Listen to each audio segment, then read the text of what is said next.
Kisah Abu Daud dengan orang yang ada di pinggir sungai. Assalamualaikum warahmatullahi wabarakatuh.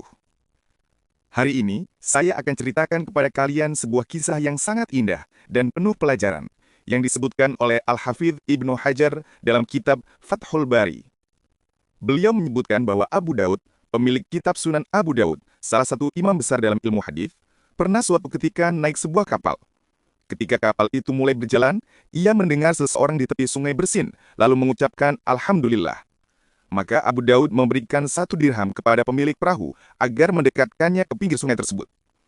Ia mendekati orang yang bersin itu, lalu berkata kepadanya, Yarhamukallah, semoga Allah merahmatimu. Orang itu menjawab sebagaimana sunahnya, Yahdikumullah wa yuslihu balakum. Setelah itu, Abu Daud kembali naik ke kapal. Mungkin sebagian orang merasa heran, masa hanya demi menjawab ucapan orang bersin saja sampai harus membayar 1 dirham dan mendatangi tepinya? Ya, kita memang sering meremehkan sunnah. Tetapi para ulama dan ahli hadis dulu sangat memuliakan sunnah. Bahkan orang-orang di kapal bertanya kepada Abu Daud, benarkah engkau kembali hanya untuk hal itu? Abu Daud menjawab, bisa jadi dia adalah orang yang doanya mustajab. Maka ketika ia menjawab doaku dengan ucapan Yahdikumullah wa yuslihu balakum, Allah akan mengabulkan doa tersebut untukku. Lihatlah betapa besar perhatian beliau terhadap sunnah dan semangat mendapatkan doa seorang muslim. Namun kisahnya tidak berhenti di situ.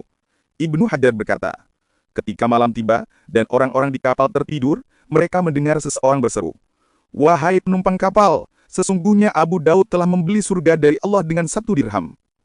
Masya Allah, lihatlah makna agung yang terpatri dalam diri Abu Daud dan bagaimana Allah memuliakan amal yang tampak kecil, namun dilakukan dengan penuh ikhlas dan penghormatan terhadap sunnah.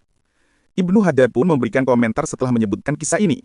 Seorang muslim hendaknya tidak meremehkan kebaikan sekecil apapun sehingga ia mau mengerjakannya, dan tidak meremehkan keburukan sekecil apapun sehingga ia menjauhinya. Karena seseorang tidak tahu amal baik mana yang akan membuat Allah merahmatinya, dan tidak tahu dosa mana yang akan membuat Allah murka. Kita memohon kepada Allah keselamatan dan taufik.